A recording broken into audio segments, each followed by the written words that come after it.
and welcome to another daily devotion in this week of Christ's Passion. We talk about things that Jesus was passionate about and is passionate about.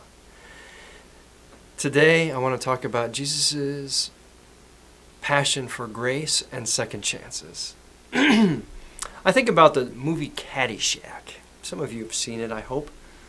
Mrs. Havisham, and she's, swinging at a golf ball and just missing it completely.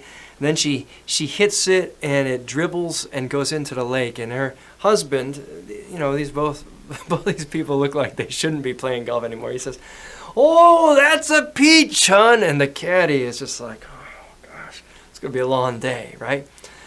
And in golf, there's this term that if you make a mistake, you flub a ball, it goes behind you, you throw the club by accident instead of hitting the ball, the club goes farther than the ball. And amongst friends, they call it take a mulligan. In other words, ignore that shot. Obviously, you're not going to have it on the pro golf tour, but amongst friends, just hit that thing again. Tee off again. I mean, you almost killed a goose, for crying out loud, with that shot. Quit aiming for the cart and aim for the hole, all right? So Jesus realizes that in our lives, though we might strive for perfection and righteousness with God, we screw up all the time, don't we? Look at his own disciples. I think about this moment so powerfully. He knows the cup which I dip my bread into, that guy's going to betray me. All of you, not just Judas, all of you will pretend like you don't know me. All of you will leave me high and dry when they come to arrest me. When you hear me being tortured and nailed to a cross, you will be like cockroaches that scatter when the lights turn on. You won't be anywhere to be found. You'll be so worried about your own reputations, your own families, and saving your own skin that it'll be like we never met.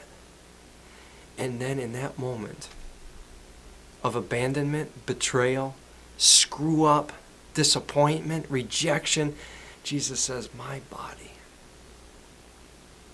I give to you." And after the dust settles of the cross, and some women come with whispers, he's not dead. The tomb's empty. We can't find him anywhere. He's risen. We saw messengers, angels. The disciples are still hiding out in the upper room, and he comes back to them, and instead of saying, "Why didn't you guys stay with me? You guys are fired. You're done. I'm going to go find 12 new disciples. You guys didn't believe me? Okay, I'll go find somebody who does." No, he says, "Peace. I come to you in peace. It's me. And though there might have been disappointments or hurt or woundedness from the betrayal, it's still come. Continue to be those who will bring into my kingdom. Take a mulligan, because my grace meets you in your worst fears, your worst disappointments, your biggest failures, and says, I'm not done with you yet." It's a message of the cross and Easter Sunday that says, come out of these graves and the skeletons of your closet and know that God knows what it is already and loves you too much to say, I'm going to remember it every day. It's like an argument. It came up just the other day. We were celebrating my father-in-law's birthday. And Robin said, one time Scott in the morning didn't remember my birthday. He didn't say good birthday to me as he's getting ready, the kids ready for lunches and school and stuff. And I said, isn't there something on the calendar? And I said, oh boy, here it comes. The time I forgot the birthday. Now, we had already celebrated 2 days before. I'd taken her out to dinner. It's not like I forgot completely. It's just like it was a hectic morning with the kids.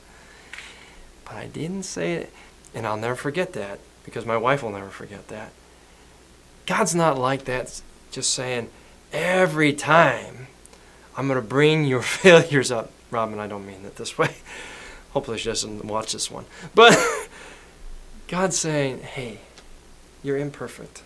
So what? You're my kid. You're a son and daughter of the living God. And I love you. So take a mulligan and know that I'm with you anyway. Let's keep building together. God's dream is for you to live more fully and closely with God every day of your life. You don't have to be perfect. You don't have to be a scratch golfer. Just have to have the desire to play.